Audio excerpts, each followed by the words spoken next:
किसी भी चलती फिरती राहों में माँ जी को, बहन जी को, पुत्री को मैडम कहने से पहले मैडम का सही अर्थ ज्ञात कर लीजिए। मैडम MADDME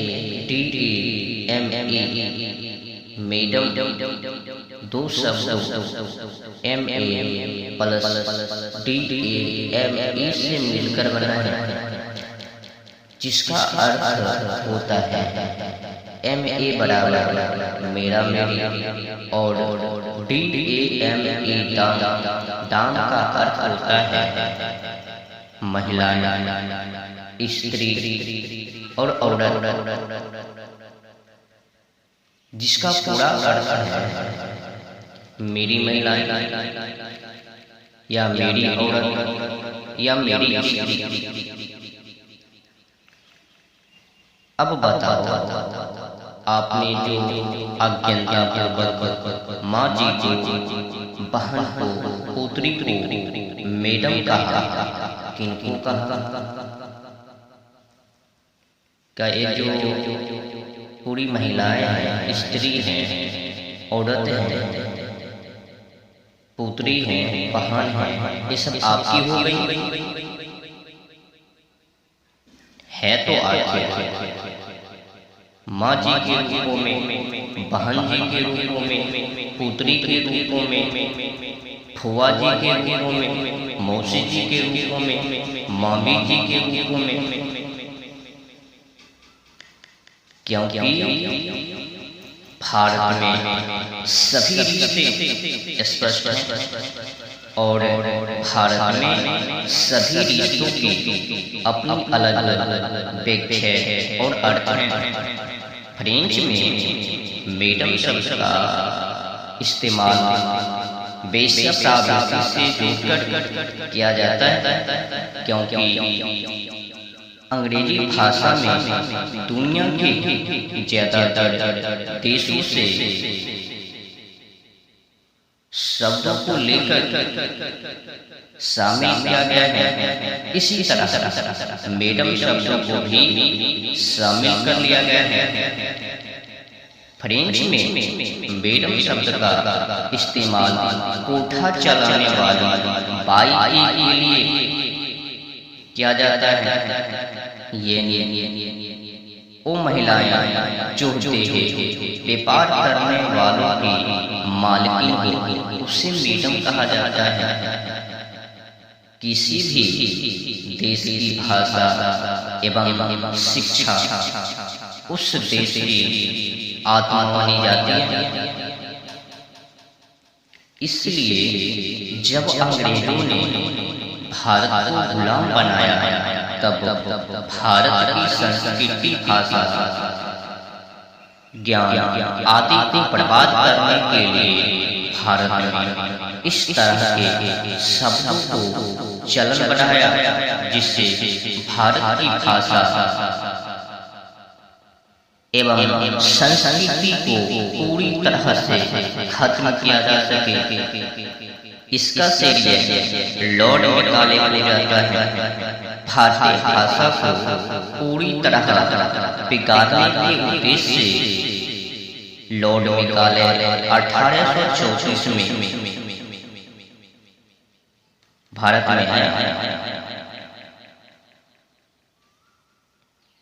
ये जो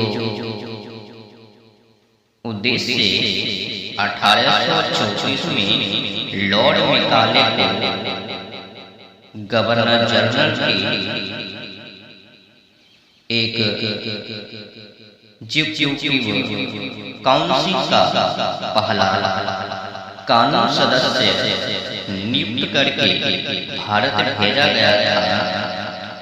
लॉर्ड मैकाले 1823 में बैरिस्टर बने, जो प्रसिद्ध अंग्रेजी कवि, निबंधकार, इतिहासकार और राजनीतिज्ञ भी थे, जिसको अंग्रेजों ने भारत की शिक्षा पद्धति को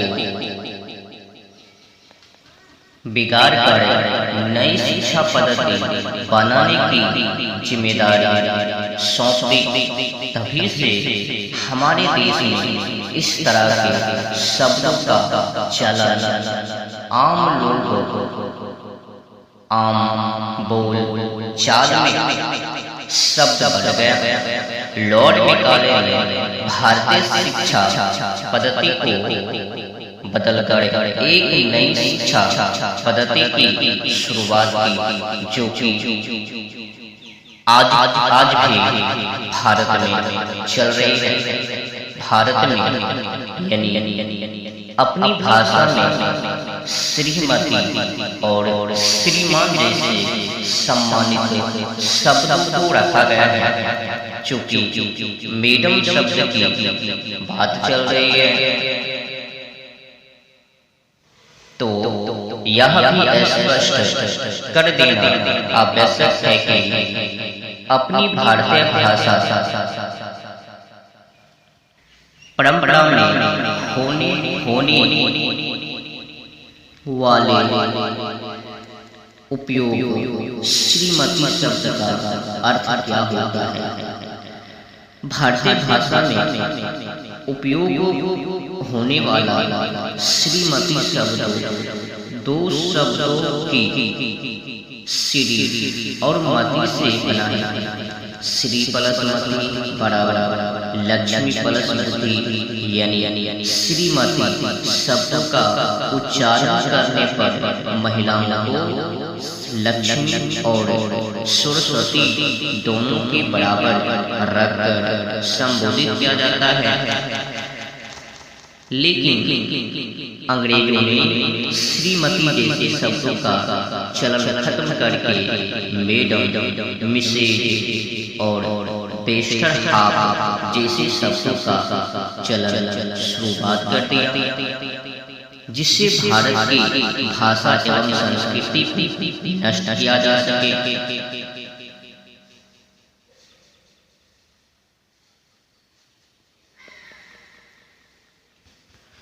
और एक खराब सर्वनाम गंदी शब्द है सर या सर, जी सर, वकील सर। ऐसी गुलामी लुटी हुई है हमारे यहाँ। जब मैं बचपन में पढ़ने के लिए स्कूल जाता था तो वहाँ पर एक ही शब्द को सुनता था, यहाँ तक कि मुझे भी उस शब्दों को अज्ञानतापूर्वक बोलना पड़ता था। अब शब्दों के बारे में दूर दूर तक ज्ञात नहीं था, तो अज्ञानतापूर्वक यस सर, जी सर, वकील sir, good morning sir, very good sir, right sir, जी सर, सर मालूम है सर शब्द क्या है? ये जो SIR शब्द है ना, अंग्रेजी का शब्द है, मूल्यते अंग्रेजी शब्द है, और इस शब्द आया है पदवी से। एक पदवी होती है जिसको सर कहा जाता है इंग्लैंड, जैसे हमारे यहाँ आचार्य जी है ना, वो एक पदवी है ना, वैसे ही सर एक पदवी है। लेकिन कोई एक अच्छी पदवी हो तो बोलने में मजा भी आएगा और अच्छा भी लगेगा। एक पदवी शब्द है क्या? पहले वो जान लो। यूरोप में, पूरे यूरोप में सभी भाषाओं में ये सर शब्द है। अंग्रेजी में मूल रूप से आया, फिर दूसरी भाषाओं में गया। पूरे यूरोप में एक मूल परंपरा है जिसको आप सुनोगे तो हैरान हो जाओगे। दूसरों को गुलाम बनाकर रखने की परंपरा हजारों साल तक यूरोप में रही है।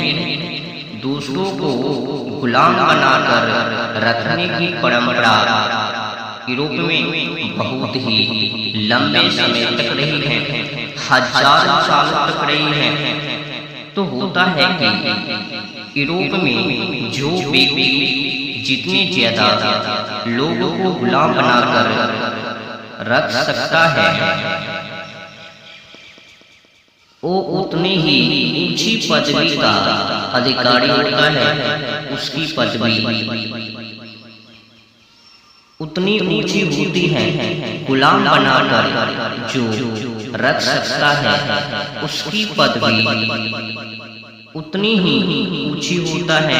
महिलाओं को गुलाम बनाकर रख सके, पुरुषों को गुलाम बनाकर रख सके। गुलामी की प्रथा पूरे यूरोप का सबसे शर्मनाक और काला अध्याय है, जिसको वो कभी मिटा नहीं पाएंगे दुनिया के सामने। उस की जो परंपरा में से निकला है, जिसके गुलाम सबसे ज्यादा है, वो सर की उपाधि से विभूषित किए जाते हैं। भारत दुनिया में एक ऐसा अद्भुत देश है जहां कोई किसी को गुलाम नहीं बना सकता। कारण क्या है? यह सब स्वतंत्र है, क्योंकि आत्मा सबकी एक समान है और सब ईश्वर का पुत्र है। सब बराबर है, कोई ऊंची नीची नहीं है, सब एक समान। चींटी भी आपके गुलाम नहीं, मक्खी मच्छर भी आपके गुलाम नहीं, वो भी स्वतंत्र है, स्वतंत्र जीव हैं। आप भी स्वतंत्र जीव हैं। उनको उतना ही जीने का अधिकार है जितना कि आपका अधिकार है। हम तो मक्खी मच्छर चींटी को गुलाम नहीं बना सकते हैं, तो आदमी को गुलाम बनाकर दूर की ही बात इस देश में संभव नहीं है ना। तो यहाँ गुलामी की परंपरा हो ही नहीं सकती, और वहाँ गुलामी के अलावा दूसरी कोई परंपरा नहीं हो सकती। तो वहाँ सर के शब्द का अलावा दूसरी कोई परंपरा नहीं है, परंपरा नहीं हो सकती। तो वो सर के शब्द का इस्तेमाल करते हैं उस गुलामी की परंपरा को बताने के लिए और समझाने के लिए। हम हमारे देश में कम से कम इस गलत शब्द का इस्तेमाल न करें। आपको सर बिल्कुल हटा देना चाहिए अपने जीवन में से, और किसी अन्य जाने व्यक्ति को संबोधित कर रहे हो तो श्रीमान श्रीमान कहिए ना। इतना सुंदर अद्भुत नाम है श्रीमान। श्रीमान कहिए, महोदय कहिए, महाशय कहिए, कोई भी शब्द ले लीजिए। हिंदी का, संस्कृति का शब्दों की कोई कमी नहीं है, और अपने शब्दों में दम कितना है। थोड़ी देर पहले मैं मैडम बता रहा था ना, वो भारत का एक शब्द श्री श्री माने लक्ष्मी, मति माने बुद्धि, लक्ष्मी और बुद्धि, लक्ष्मी और सरस्वती। जहाँ एक साथ निवास करे ओ श्रीमती, ओ मैडम नहीं, मैडम अलग अलग, श्रीमती अलग अलग। हाँ, तो मैं आप लोगों से निवेदन करता हूँ कि किसी माँ जी को, बहन जी को, पुत्री को मैडम मत कहना, और सर भी किसी को मत कहना। माँ जी को बाई, बेसिया, ये तो मत बनाओ। समझो और लोगों को भी बताइए इस शब्दों के बारे में। Madam, Mrs,